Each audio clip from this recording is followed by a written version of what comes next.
Ya Terima pemirsa, Anda kasih. kembali di Apa Kabar Indonesia Ya. Pagi. Pemirsa, banjir bandang luapan Sungai Gung menerjang kawasan wisata Guci di Kabupaten Tegal, Jawa Tengah. Hal tersebut terjadi akibat hujan intensitas tinggi di lereng Gunung Slamet. Ya, air banjir bandang berwarna keruh turun deras dari arah lereng Gunung Slamet. Arus air yang deras turut membawa batu, pasir, material kayu, dan pipa air panas. Kolam pemandian air panas Pancuran 13 yang menjadi ikon wisata Guci hilang tergerus banjir. Dampak banjir bandang juga merembet ke Pancuran 5. Kolam pemandian tertutup material batu dan pasir sehingga tidak dapat digunakan. Aparat kepolisian dari Polres Tegal langsung mengamankan lokasi, memasang garis polisi, akses ke area terdampak banjir bandang ditutup total. Iya, karena kalau kita lihat memang ini juga salah satu yang menjadi perhatian juga selain bencana yang berada di Sumatera hingga Aceh ya. Terlebih ini kan lokasi wisata, begitu biasanya akhir tahun warga pergi ke tempat wisata. Ya, langsung saja kami ajak Anda berbincang bersama dengan sejumlah narasumber kami yang sudah tersambung melalui sambungan Zoom. Karena kita tahu betul beberapa waktu terakhir kan BMKG juga sempat memprediksi ya, ada bibit siklon tropis 93S yang berpotensi menjadi siklon tropis. Tentunya ini kemudian berdampak terhadap cuaca hujan yang cukup deras, angin kencang dan juga gelombang tinggi di laut gitu Reza ya. Kami sudah tersambung bersama dengan Kepala Pelaksana BPBD Kabupaten Tegal, ada Pak Muhammad Afifuddin. Dan juga kemudian sudah tersambung bersama kami ada Armi Susandi, pakar hidrometeorologi ITB. Selamat pagi Bapak-Bapak, Assalamualaikum. Waalaikumsalam warahmatullahi wabarakatuh. Baik, kita ke Pak Afif. Pak Afif, dari pantauan Anda sejauh ini bagaimana kondisi terbaru di kawasan sana dan apa pencegahan yang dilakukan oleh BPBD untuk menginformasikan kepada masyarakat sekitar? Ya, kejadian Sabtu kemarin sempat menjadi viral karena banyak material banjir itu menimbun di kawasan Guci, terutama di Pancuran 13, kemudian di Pancuran 5. Kemarin sudah dilakukan pembersihan baik dengan manual ataupun dengan alat berat.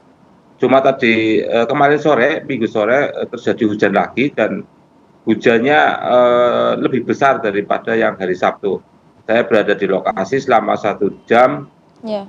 Alhamdulillah, walaupun volume debit air sangat besar, tetapi alhamdulillahnya tidak membawa material berupa kayu atau apapun. Sehingga air yang turun dari atas itu berjalan lancar dan tidak berdampak pada berdampak lanjutan pada kawasan objek wisata baik Pancuran 13 maupun Pancuran 5 seperti itu. Nah, saya pastikan untuk jalur transportasi dari Slawi menuju Guci itu tetap aman dan untuk di objek wisata lain tetap aman dan kondusif seperti itu.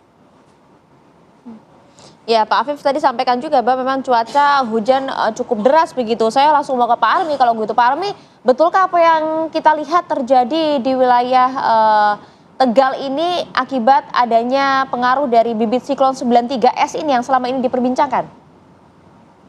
Ya, betul sekali Mbak Maria. Memang 93S ini masih besar pengaruhnya, menarik massa udara yang membawa hujan yang berasal dari Samudra Hindia. Sehingga dia menarik ke arah selatan Jawa. Ini saya kira ini akan masih berlangsung beberapa hari ke depan, Mbak Maria. Oke, artinya ini berdampak khususnya berada di wilayah selatan Pulau Jawa, begitu Pak Armi? Iya, ada beberapa daerah yang dipengaruhi oleh 93S ini. Yang pertama adalah wilayah Bengkulu dan Lampung. Jadi Lampung ini menjadi daerah yang tetap dipengaruhi. Nah sekarang posisinya dia banyak saat ini selain Lampung mempengaruhi wilayah Jawa. Sebelumnya dia ada Banten, kemudian saya lihat di aplikasi yang saya miliki, dia mempengaruhi Jawa Tengah dan Jawa Timur. Nah ini dua wilayah ini yang menurut saya di Jawa Tengah, Jawa Timur merupakan daerah yang mendapatkan efek dari adanya tarikan dari ekor dari siklon ini. Jadi dia siklon ini menaik ekornya dan dia membawa massa udara yang mengandung curah hujan tinggi ke wilayah-wilayah yang tadi disebutkan, Lampung, kemudian Jawa Tengah dan Jawa Timur. Dan ini masih akan berlangsung dalam sampai beberapa hari ke depan ini. Oke, ini potensi perkembangan yang menjadi siklon tropis kategori 2 itu seperti apa? Karena kan kabarnya ini berkembang dengan cepat, 24 jam sampai dengan 72 jam begitu. Betul. Jadi yang pertama perlu kita sampaikan bahwasanya ini berpotensi cukup besar untuk menjadi siklon, tetapi pergerakannya menjauhi wilayah Indonesia. Kalau kita bayangkan pergerakan dari siklon dari bibit siklon 93 sini dia akan mengarah ke arah timur, mengarah ke arah barat.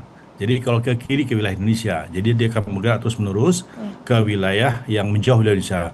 Tetapi dengan adanya pergerakan ini, dia melemparkan massa udara yang cukup besar dari barat ke timur. Nah itu dilemparkan, tadi ditarik oleh adanya ekor dari bibit siklon ini. Saya kira dia tidak akan mendekat ke wilayah Indonesia, tetapi ekornya membuat wilayah kita, khususnya wilayah Jawa, khususnya lagi adalah Jawa Tengah, Jawa Timur, dan Bali merupakan wilayah yang basah. Oke, baik Pak Armi, Pak Afif tadi kita sudah simak bersama bahwa memang Jawa Timur dan Jawa Tengah ini menjadi salah satu fokus dampak dari adanya bibit siklon 93S ini. Hujan cukup deras terjadi dengan intensitas cukup lama, kemudian gelombang tinggi di laut, bahkan juga angin yang begitu kencang.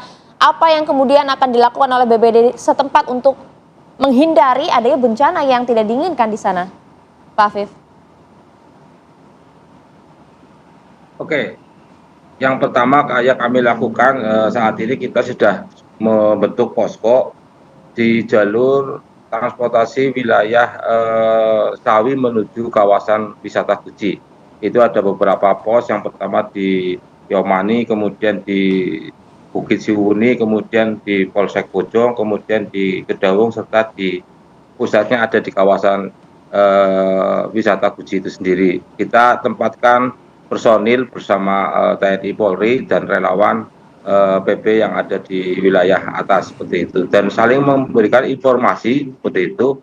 Dan insya Allah ke depan, karena saya juga mengamati pergerakan bibit siklon 93S itu semakin ke barat ya. Saya kemarin jam per jam mengamati bibit siklon 93S itu pada saat hari Sabtu kemarin hujan di wilayah pegunungan Gunung Slamet itu berada tepat di posisi selatannya tengah-tengah Provinsi Jawa Tengah, sekitaran Cilacap seperti itu.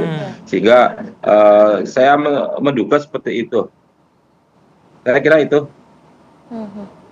Oke. Baik, terima kasih Pak Afif. Nanti usai jeda saya juga mau ke Pak Armi. Tadi Pak Armi katakan bahwa kemungkinan untuk berkembangnya kecil, tapi ekornya juga tetap ada. Nah ini potensi resikonya berkurang atau kita juga tetap harus waspada begitu? Dan apa yang bisa kita lakukan sebagai masyarakat? Kami hadirkan usai jeda, tetap bersama kami. Pemirsa, banjir lahar panas Gunung Semeru kembali menerjang aliran Sungai Regoyo di Lumajang, Jawa Timur pada Minggu siang. Sejumlah warga dan penambang pasir langsung bergegas menyelamatkan diri soal memperoleh informasi akan datangnya banjir lahar ini. Beberapa saat kemudian, aliran lahar dingin disusul oleh aliran lahar panas langsung datang dan meluap ke atas jembatan Limpas. Naas, seorang penambang pasir uang yang tidak sempat lari, akhirnya terjebak di tengah aliran lahar. Menurut warga, lahar Semeru kali ini datang secara tiba-tiba bahkan juga cukup besar. Meskipun di lokasi sedang tidak terjadi hujan, mengakibatkan akses penghubung antar dusun pun turut terputus. Untuk itu masyarakat diimbau agar semakin meningkatkan kewaspadaannya, terutama yang beraktivitas dan berada di sepanjang aliran sungai yang berhulu di Gunung Semeru. Mengingat saat ini Gunung Semeru masih berstatus siaga atau level 3.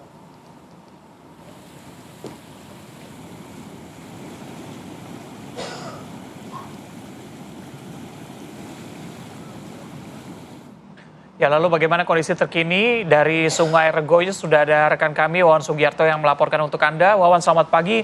Bagaimana kondisi terkini di sana? Selamat pagi Reza dan pemirsa TV One. Untuk update terbaru di jembatan Limpas Sungai Regoyo yang kemarin sore sempat tertimbun material vulkanik akibat datangnya banjir lahar panas Gunung Semeru, saat ini sudah bisa kembali dilalui oleh masyarakat. Untuk diketahui bahwa banjir lahar Gunung Semeru akhir-akhir ini memang sering terjadi setiap siang hingga menjelang sore. Meskipun di lokasi saya mengabarkan saat ini cuaca cerah, namun hujan lebat juga terjadi di hulu sungai, yakni di Gunung Semeru. Untuk itu masyarakat selalu diimbau untuk selalu meningkatkan kewaspadaannya.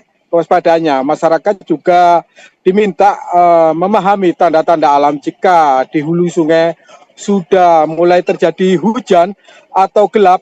Masyarakat dihimbau untuk segera meninggalkan aliran sungai, mengingat potensi ancaman banjir lahar dingin maupun lahar panas masih cukup tinggi terjadi.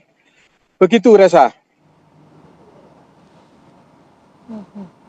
Oke, baik, terima kasih Wawan Sugiarto melaporkan langsung dari Sungai Regoyo di Desa Gondoruso, Lumajang. Terima kasih, Wawan.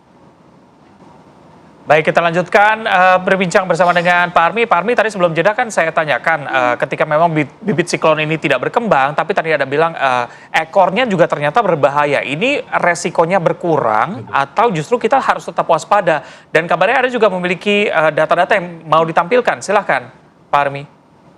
Iya, ya, saya kira begini. Jadi memang ini akan membuat siklon ini, walaupun dia menjauh ke arah barat, tetapi dia justru menarik massa udara yang bergerak dari barat ke timur, khususnya Samudra Hindia. Dan ini menurut saya dia akan berdampak cukup besar peningkatan curah hujan di daerah Lampung, kemudian sebagian besar di wilayah Jawa, termasuk wilayah Nusa Tenggara. Walaupun demikian ini tidak akan sebesar yang terjadi akibat adanya siklon Senyar. Ini menurut saya masih jauh lebih baik. Tetapi karena wilayah Jawa ini wilayah yang cukup padat penduduknya dan juga tata guna lahannya saya kira masih jauh lebih banyak perkotaan dibanding dengan hutan-hutan yang di Sumatera, maka kerentanannya ataupun risikonya semakin besar pada setidaknya sampai dengan tahun 2027. Demikian Mas Reza. Ya, tapi bagaimana juga dengan di DKI Jakarta, Mas Armi? Ya, Mbak Maria, DKI Jakarta ini kalau menurut yang saya amati dari aplikasi yang saya miliki, tanggal 25 itu potensi hujannya cukup besar, terutama pada saat Natal. Wow. Dan juga nanti pada saat akhir tahun baru. Nah, ini secara umum di Indonesia sebenarnya kondisi sepertinya agak mulai tenang begitu, Mbak Maria. Tetapi ini akan terjadi tenang, kemudian yang hanya terjadi di wilayah selatan Jawa dan juga wilayah selatan dari Sumatera. Jadi saat ini seakan-akan ada perpindahan, sebelumnya Sumatera, kemudian pindah ke Jawa saat ini dan beberapa hari ke depan. Nah, nanti pikiran kami pada akhir tahun ini, maka akan terjadi lagi pengumpulan energi yang cukup besar yang berasal dari wilayah pada saat tenang dalam 1 minggu ini ke depan. Dan itu terjadi di wilayah Sumatera. Di Sumatera lagi? Ya, jadi saya memperkirakan ini seperti dia kan begini, kondisi saat ini masa kenaikan uap air akibat adanya laut yang cukup panas ini masih terjadi sampai dengan cukup lama nih, sekitar sampai bulan Januari Februari. Dan ini menyebabkan kalau sudah lepas energinya uap air tadi karena pemanasan di permukaan laut, maka dia kemungkinan dia masih akan terjadi karena masih ada anomali yang cukup tinggi wilayah Indonesia ini, khususnya sepanjang garis khatulistiwa sampai utara dan selatan Indonesia. Jadi menurut saya, walaupun saat ini sudah mulai hilang di daerah Samudra Hindia, khususnya Aceh dan Sumatera Utara, tetapi dia masih adanya anomali saat ini. Dan ini masih akan berakhir pada sekitar bulan Februari. Jadi menurut saya dia semacam rehat sebentar, kemudian dalam waktu kurang lebih sekitar 1 minggu ke depan, maka wilayah Aceh dan Sumatera Utara dan Sumatera Barat juga akan terjadi peningkatan curah hujan. Malah akan ada potensi adanya bibit baru yang ada di wilayah Aceh. Oke, Mas Armi, dari informasi yang Anda dapatkan ini, bagaimana seharusnya pemerintah bisa mengedepankan mitigasi begitu agar kejadian yang tidak kami inginkan kembali terjadi begitu? Ya, ini yang paling penting Mas Reza. Saya kira saat ini kerjasama antara BMKG, BPBD, pemerintah daerah cukup baik. Jadi menurut saya yang pertama adalah BMKG harus memberikan semacam update prediksi cuacanya pada wilayah tertentu setidaknya 4 kali dalam sehari. Dan pada saat kondisi 5 hari sebelum kejadian, karena kita biasa sudah tahu Mas Reza, 5 hari sebelum kejadian itu kita udah pasti ini pasti akan terjadi. Maka sebaiknya duduk bersama, langsung duduk bersama. Bisa menentukan bagaimana prediksi cuaca ekstrimnya, kemudian bagaimana kondisi dampaknya. Dampaknya artinya apa? Di mana daerah yang berpotensi akan banjir, akan longsor, itu sudah kita pastikan dalam 5 hari sebelum kejadian. Kemudian kita bersama dengan BPBD, pemerintah daerah, pemerintah kota, bisa antisipasi lebih awal. Dan kalau perlu pada saat 2 hari sebelum kejadian, itu kita sudah melakukan upaya-upaya terstruktur memberitahukan pada masyarakat dengan komunikasi yang lebih mudah dipahami, begitu Mas Reza. Karena selama ini mungkin komunikasi kita mungkin perlu kita tingkatkan, karena masyarakat sepertinya tidak terlalu aware. Tapi kalau kita sudah duduk bersama pada saat diumumkan 2 hari sebelum kejadian, karena model prediksi Ya, cuaca itu 5 hari itu sudah pasti Mas Reza, sudah pasti akan seperti itu Mbak Maria. Maka 2 hari harusnya sebelum bisa kejadian ya. kita harus duduk bersama menentukan apa langkah-langkah yang harus dilakukan. Ya, Pak Armi, itu cukup penting ya, tentunya menjadi perhatian tidak hanya dari BMKG tapi juga pemerintah di daerah. Karena kan kita tahu betul yang berkembang informasinya bahwa sebenarnya siklon tropis ini kan tidak pernah dilalui tidak pernah Ya. melalui wilayah Katulistiwa. ya, di Indonesia gitu kan. Tapi kok Ya. sekarang tuh kemudian bisa bergeser menyentuh ke wilayah Indonesia dengan dampak yang luar biasa ini. Kondisi Ya. Indonesia sendiri sebenarnya cukup siap tidak sih untuk menghadapi siklon tropis ini? Justru itu yang tidak siap Mbak Maria. Dari data BNPB, hanya 31 kabupaten kota yang siap menghadapi bencana dengan baik. Sisanya sedang dan masih lebih banyak lagi tidak siap, dari 500-an kabupaten kota. Dan itu pun yang kita hitung pada saat 31 kabupaten kota yang siap itu adalah pada saat kondisi cuaca ekstrim yang biasa, bukan seperti siklon ini. Nah sekarang kita harus merubah tata ruang kita harus merubah mengembalikan tata ruang kita dengan lebih baik, dan juga mempersiapkan hal-hal bagaimana meresiko akibat cuaca ekstrim seperti siklon ini. Jadi menurut saya kalau kita menggunakan ancamannya atau hazardnya berupa siklon ini, saya kira tidak satupun daerah yang siap dengan adanya siklon ini di Indonesia. Wow. Karena kita 31 itu hanya menghadapi cuaca ekstrim seperti biasa, bukan siklon. Oke. Mas Armi, terakhir ini bagi masyarakat yang ingin berlibur begitu ya, Natal dan Tahun Baru, antisipasi apa yang harus dilakukan? Apakah ketika berlibur harus tetap membawa tas siap bencana itu? Atau gimana? Ya betul, saya sudah menyampaikan berlibur sebaiknya ada opsi kedua atau plan B. Misalnya kita bisa berlibur tidak di tempat yang terbuka, bisa berliburnya di tempat yang katakanlah wisata kuliner, wisata budaya atau yang lainnya. Dan itu bisa menjadi opsi. Oleh karena itu saran saya sebelum berlibur setidaknya 5 hari sebelum kejadian silakan akses informasi milik BMKG atau aplikasi cuaca lainnya, sehingga kita bisa tahu pasti 5 hari itu seperti apa kejadiannya.